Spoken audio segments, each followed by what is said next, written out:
ela tinha voltado do Brasil e ela estava muito entusiasmada com o Tatu Canara. Não sei, isso aí pode ser intuição da mãe, sei lá, de outras crianças conversando, não sei. 10! Nota 10!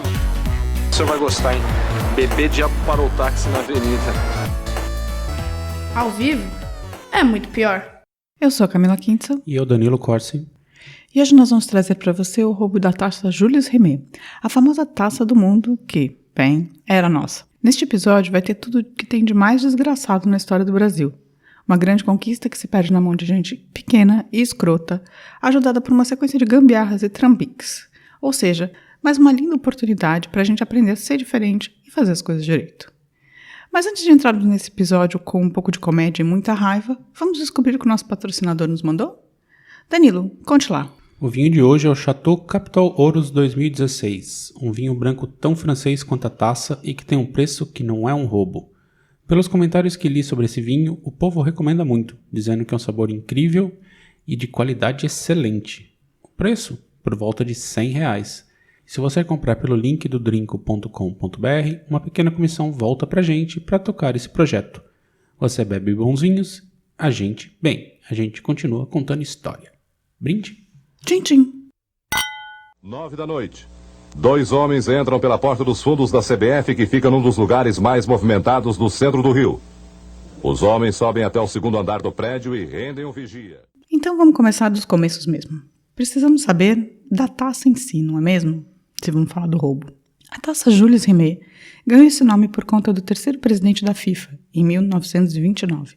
O homem que a encomendou de um artesão francês chamado Abel Lefleur. Então, Jules Rimet, presidente da FIFA, encomendou a taça do Abel Lefleur. A taça era feita de ouro maciço e tinha uma base de mármore, onde colocavam plaquinhas com o nome dos vencedores. Não era grande, tinha apenas 30 centímetros de altura.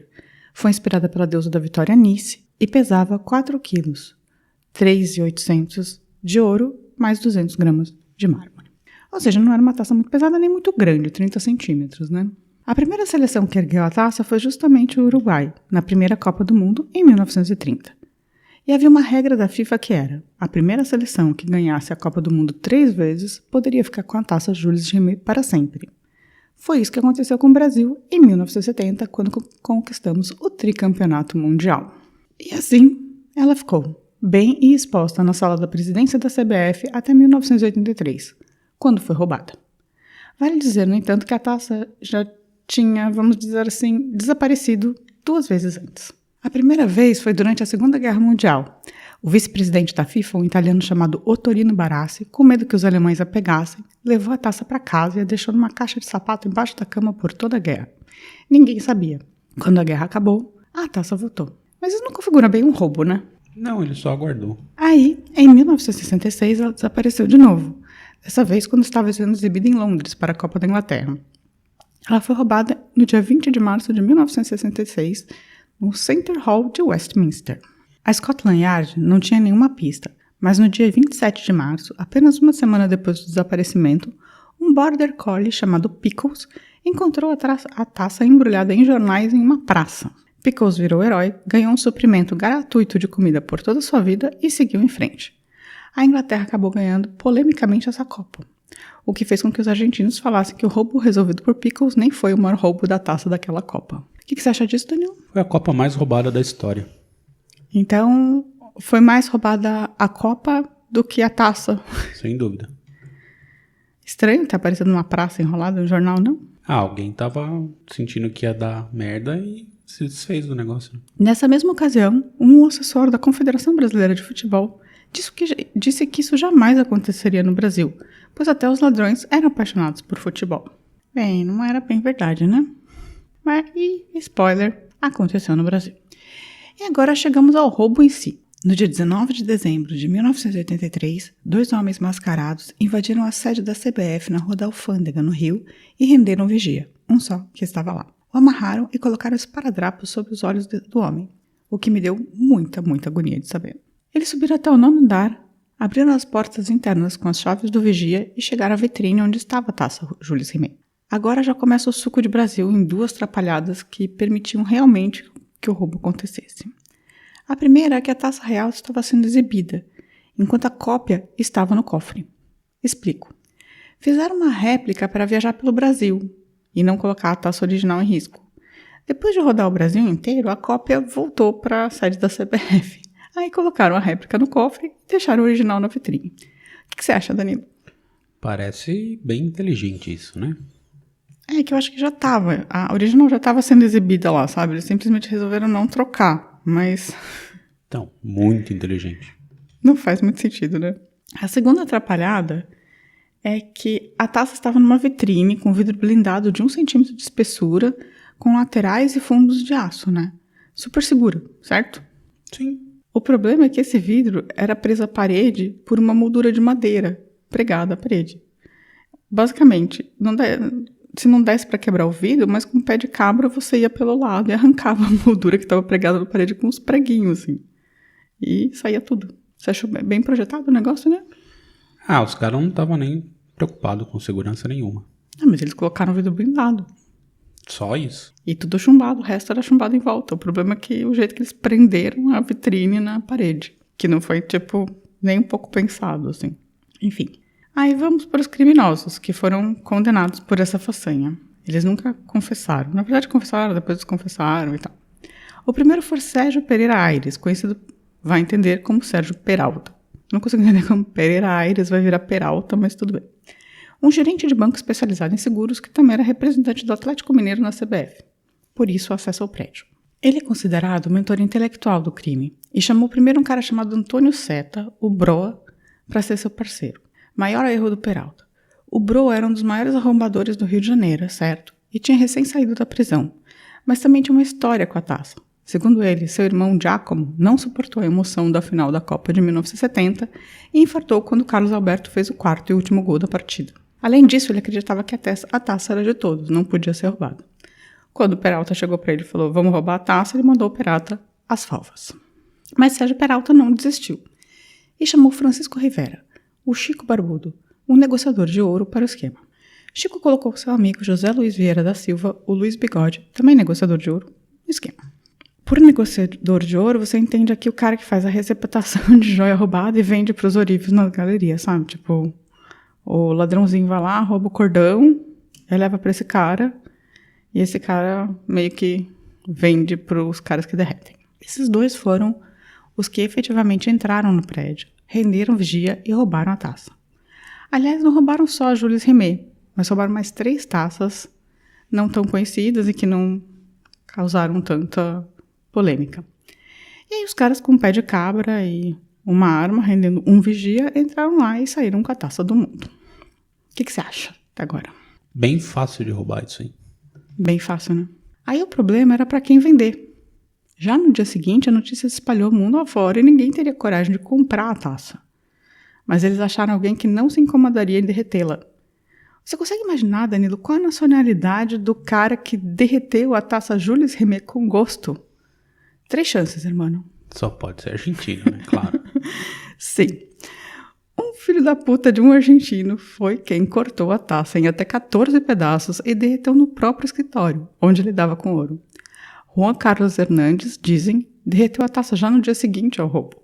Ele havia pagado 12 milhões de cruzeiros aos ladrões pelo peso em ouro da taça, basicamente, né? Não pelo efeito dela. No escritório do argentino, acharam 5 barras de ouro. O pior é que esse filho da puta ainda tinha mudado para uma cobertura e trocado de nome da empresa, né? Logo depois disso, para Aurimet. Aurimete ou Aurimet. Auri significa ouro e Rimet da taça, né? Tipo, o cara meio trocou o nome do escritório, meio de escárnio. O que você acha disso? Só na zoeira mesmo, né? Tipo, absurdo. O cara, tipo... é surreal, assim. E diz que ele cortou a taça em tantos pedaços porque, na verdade, assim, ele tinha um escritório no último andar de um prédio e ele criou uma fundição, um esquema de fundição meio tosco lá. Tipo, no último andar ele colocou uma chaminézinha para fora da janela e ele conseguia derreter 250 gramas de ouro por vez. E a taça tinha quase 4 quilos, né? Então ele precisou cortar antes de derreter. Lembra do Broa? Que foi chamado para participar, mas mandou o cara, falou, você vai se fuder que eu não quero participar desse roubo? Pois o Broa, que não quis participar do plano, foi quem dedurou o Sérgio Peralta. O arrombador ficou puta que os caras tiveram a pachorra de roubar mesmo a taça. E assim prenderam o Sérgio Peralta, que dedurou o Chico Barbudo, já sem barba nessa época, e o Luiz Bigode, ainda de bigode. Eles ficaram presos pouco tempo, foram responder em liberdade e fugiram. Assim, foram condenados à revelia a 9 anos de prisão e, como você pode imaginar, não foram presos. Claro. Infelizmente, nosso herói Broa teve um infarto, como um irmão, em 1985. Estava dirigindo e morreu causando um acidente ao mesmo tempo. Em 1989, Chico Barbudo foi executado em um bar no Rio com 5 tiros. Ninguém sabe por quem ou por quê. Mas algumas pessoas tendem a dizer que foi queima de arquivo. Bigode foi preso em 1995. Ficou alguns meses, mas já foi liberado e segue no Rio de Janeiro. Sérgio Peralta foi preso como caseiro numa casa só em 1994, 11 anos depois ele foi encontrado. Ficou um tempo em cana e morreu em 2003 do coração, pobre e sozinho. Juan Carlos, o argentino, fugiu, aí foi condenado a 3 anos, por receptação, o que foi revertido.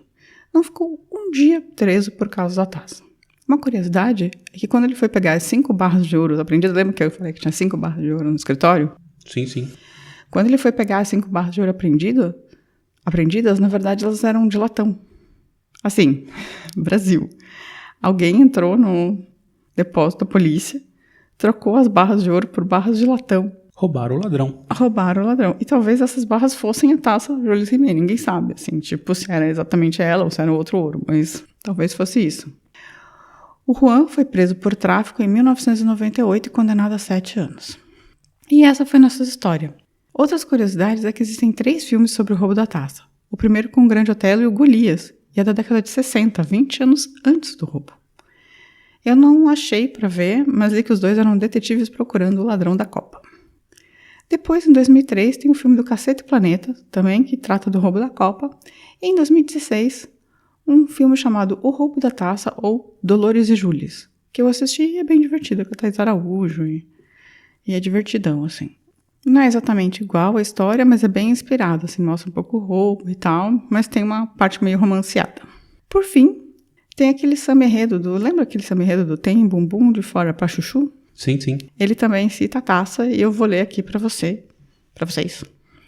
Ele é da Caprichosa de Pilares de 1985. Ó, saudade, meu carnaval é você. Caprichosamente vamos reviver, saudadeando o que sumiu no dia a dia, na fantasia de um eterno folhão. O bonde, o amolador de facas, o leite sem água, a gasolina barata, aquela seleção nacional, e derreteram a taça na maior cara de pau. Bota fogo nisso, a virgindade já virou sumiço. Quero votar. Diretamente o povo escolhia o presidente. Se comia mais feijão, vovó botava a poupança no colchão. Hoje tá tudo mudado. Tem muita gente no lugar errado. Onde andam vocês? Os antigos carnavais, os sambistas imortais, bordados de poesia. Velhos tempos que não voltam mais. No progresso da folia, tem bumbum de fora pra chuchu. Qualquer dia é todo mundo nu. Chegou já, né? O quê? Todo mundo nu no carnaval. Sim, eles estavam reclamando dos velhos tempos imortais, né? Mas derreteram a taça e tudo piorou. Tá todo mundo nu no carnaval, não mais do que em 1985, né? Eu acho que mais. Eu acho que todo mundo era bem pelado em 85 também. Mas essa foi a história do roubo da taça Jules Rimet. Você gostou da história, Daniel? Gostei sim. Eu já sabia um pouquinho dela, mas ela é bem interessante. Você sabia que a taça tinha sido roubada antes? E encontrada por um cachorro? Sim, na Inglaterra. Olha, você sabia tudo, então. Não, eu sabia por conta das histórias da Copa, né? Entendi. Então não foi muita novidade essa história. Não necessariamente, mas é uma boa história. Então você acha que os nossos ouvintes vão gostar? Tenho certeza que sim. Entendi. E agora eu vou dar uma mini pausa para beber uma água e voltamos para os recadinhos finais. O leite sem água, a gasolina barata, aquela seleção nacional que derreter a taça da maior cara de pau. Bota fogo nisso, a festividade já levou sumiço. Tem bumbum de fora pra chuchu, qualquer dia todo mundo E aqui voltando, eu queria agradecer ao Giancarlo, que mandou uma mensagem pra gente muito legal. ele elogiou a gente, que foi muito fofo, e depois deu um monte de dicas de tópicos pra gente abordar, assim. Eu tô olhando aqui, tem muitas coisas legais aqui. E ele também pediu pra gente contar histórias mais engraçadas, tipo do bebê diabo. Quem concordar com o Giancarlo, escreve pra gente, pra ele falando, não, eu gosto mesmo dessas histórias mais absurdas mesmo que sejam meio falsas. Tipo, sei lá, bebê diabo, bebê atômico, Chico do demônio, essas coisas assim. E Danilo, se a pessoa como o Giancarlo quiser falar com a gente e indicar um episódio, um tema, ou então falar que ama a gente loucamente, que não consegue mais viver sem nos ouvir, como faz? Pode ir lá no muitopior.com.br, deixar um comentáriozinho ali nos posts dos episódios, pode ir no Facebook, procurar pra gente por Muito Pior Podcast, no Twitter também, @muitopior, no Instagram e no YouTube. Você tem algum comentário sobre alguma mensagem de algum ouvinte? Não, eu não tive tempo de separar mensagens essa semana. Semana que vem eu faço isso. Então tá. Então é isso, gente. Tenha uma ótima semana. E não roubem a taça. Nenhuma delas. Tchau, tchau. Tchau. Beijo. Ao vivo é muito pior. Este programa é um oferecimento de drinco.com.br.